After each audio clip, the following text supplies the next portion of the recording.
Isang maganda, ngunit mainit na gabi sa inyong lahat. Ayan, pwede niyo pong batiin ang mga kasama natin dito sa church na isang magandang gabi sa iyo, kapatid. At sa mga kasama po natin sa online, magandang gabi po. Kabilis nga po ng panahon, nung last week po, napakalamig ng panahon natin, ngunit ngayon sobrang init na po, di po ba?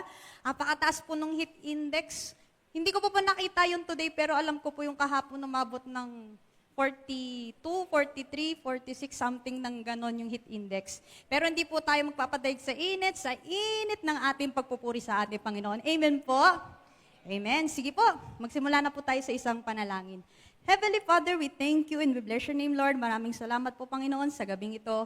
Salamat po sa araw ninyo pong ginawa. Salamat po sa aming service. Patuloy ko pong panalangin ang aming prayer meeting para sa gabing ito, ang inyo pong mensahe, patuloy na tumimo sa aming mga puso, buksan niyo pong aming puso, isip, at tainga sa pag-receive na inyo pong salita para sa gabing ito. Patuloy niyo pong kasihan, Banal na Espiritu, sa paghahayag ko po, Lord, para sa gabing ito. Kayo lamang po ang siyang gumalaw sa akin, sa mga sasabihin ko, magmumula lamang po sa inyo. Maraming salamat po.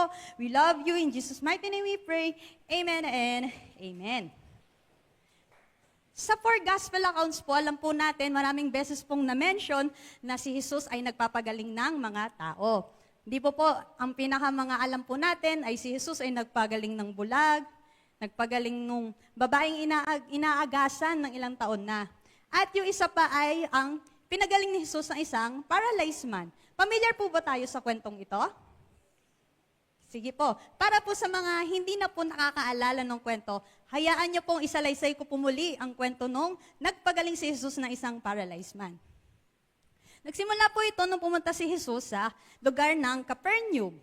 Pagkatapos, nung nalaman ng mga taga-Capernaum na dumating si Jesus, bigla pong dinagsa ang ating Panginoong Hesus sa lugar kung saan may isa siyang tahanan na tinuluyan, tapos dinagsa siya ng mga tao, pagkatapos doon siya naghayag. Pagkatapos po, habang naghahayag si Jesus ng salita doon sa isang bahay na yon, may 5 taong dumating. At yun yung isa, yung taong paralisado o yung paralyzed man, at yung 4 niyang kaibigan.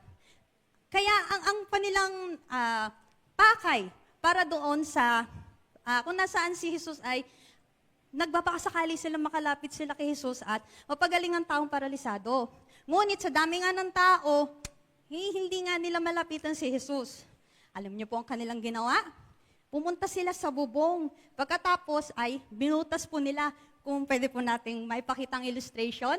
Ganyan. 4 na tao at kung nakikita niyo po, hinihilap po nila pababa yung kanilang kaibigan, yung paralytic man, ika nga, para lamang makalapit sila kay Jesus. At kung makikita niyo po yung faded light, sila po yung mga taong dumagsa kay Jesus.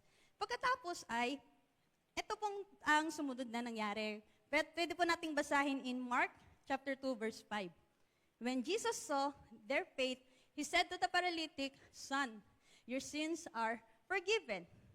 Sinabi ni Jesus ito doon sa paralytic man na siya ay napatawad na. Tapos doon sa dagsa ng mga tao, ay nandun din pala ang mga nagtuturo ng kautusan. Tapos nung narinig nila, ang sinabi ni Jesus na napatawad niya ang taong paralisado, ang sabi ba naman nila, ito'y kalapastanganan sa Diyos. Tanging Diyos lamang ang nagpapatawad. Nalaman ni Jesus na itong naiisip nila.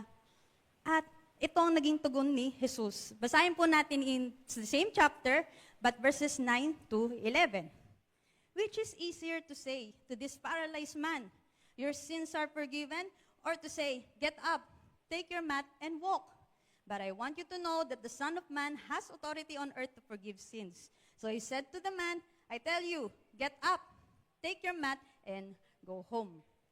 Sinunod po ito ng paralytic man, tumayo po siya, kinuha niya po ang kanyang higaan at siya po ay lumabas ng tahanan. At na-amaze po ang mga taong nandoon na nakita sa miracle na ito. At sabi po nila, kailanman hindi pa kami nakakita ng ganito. Purihin po ang pagkabasa doon sa mensahe ng Panginoon. Kung kayo po yung malalagay po sa ganong sitwasyon, ganon din po ba kayong kapasensyado na parang sa dami ng tao, kaya nyo pa rin po bang ituloy yung una nyong balak na malapitan si Jesus? Siguro po kung ibang tao yon, sabihin nila, Hay nako, nagsayang tayo ng oras. Hindi naman tayo makakalapit eh. Tara, uwi na lang tayo. O kaya, ay, ang daming tao. Huwag na kaya tayong tumuloy. Bukas na lang, baka sakaling mawala yung mga tao. O di kaya, nasayang yung oras natin, alam mo yun, dapat hindi naman tayo pumunta. Pero hindi po yun yung naging isip ng apat na kaibigan ng paralytic man. Kundi, mas pinursigi pa nila, mas nag-push pa sila na pumunta doon kay Jesus, makalapit kay Jesus para gumaling ang kanilang kaibigan. At ano nga ba yun nag-push sa kanila para gawin yun? Ayun po ang faith, ang kanilang faith. Ang faith po nila, ang nanindigan sa kanila upang makalapit kay Jesus sa kabila ng dami ng tao na nandun sa tirahan na tinutuluyan ni Jesus. Ang word po na faith, doon po sa binasa natin in verse 5, ang ginamit po na Greek doon ay pistin, meaning belief, trust, confidence. Yan pong ginamit na Greek word na faith, belief, trust, confidence, determinasyon, yung kumpiyansa. May kumpiyansa sila na kayang-kaya nila na makalapit kay Jesus. Sa kabila ng dami ng tao, maliit lamang yung bahay, ngunit dahil sa kanilang trust, sa kanilang confidence, sa kanilang kumpiyansa, ginawa nila ang lahat para makalapit kay Jesus. Ito yung determinasyon na nagtulak sa kanila na despite na yung isang delikadong ginawa nila na pumunta ng bubong, iakit yung kaibigan nila, ibaba doon, butasin yung bubong, hindi po nila yun inisip dahil sa faith na meron sila, nakayang pagalingin na ating Panginoon Jesus ang paralytic man. Sabi nga in Hebrews 11 verse 1, now faith is confidence in what we hope for and assurance about what we do not see. Faith is being sure of what we hope. Yun po yung nagtulak dun sa apat na kaibigan, pati dun sa paralytic man, para po sila ay magpursigi at maging determinado na makalapit sa ating Panginoong Hesus. At yun po yung tinatawag na faith in action. The title of our message for tonight. Yung faith in action, na sa kabila nung nakita nilang ang daming tao, hindi nila alam kung paano ba sila makakalapit kay Jesus.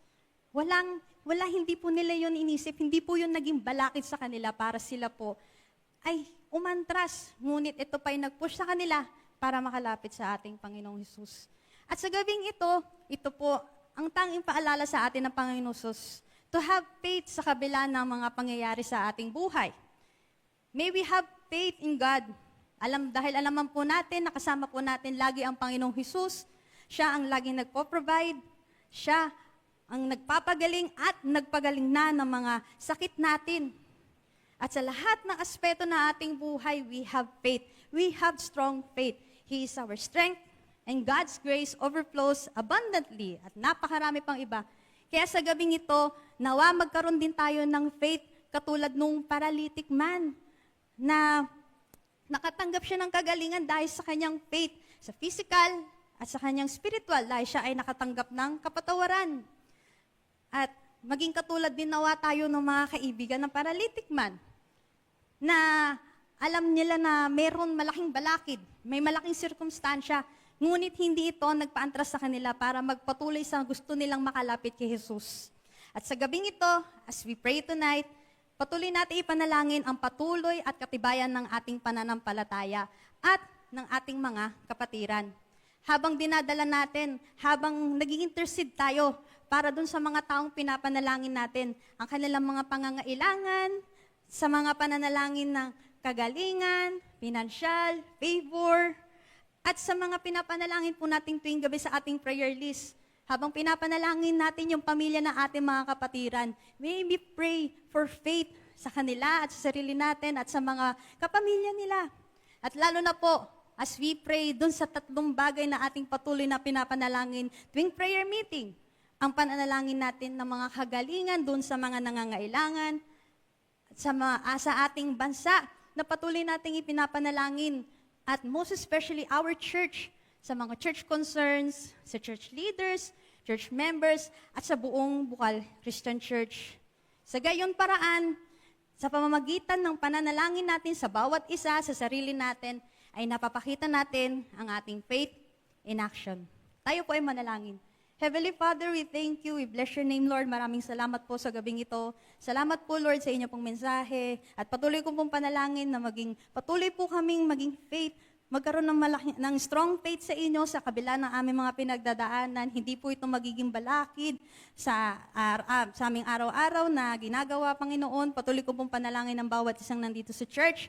At sa mga kasama po namin online, may we pray, Lord, ng patuloy na pag-grow ng faith at pag-strong ng faith ng bawat isa, Panginoon. Maraming salamat po, Lord. We love you. In Jesus' mighty name we pray. Amen and amen.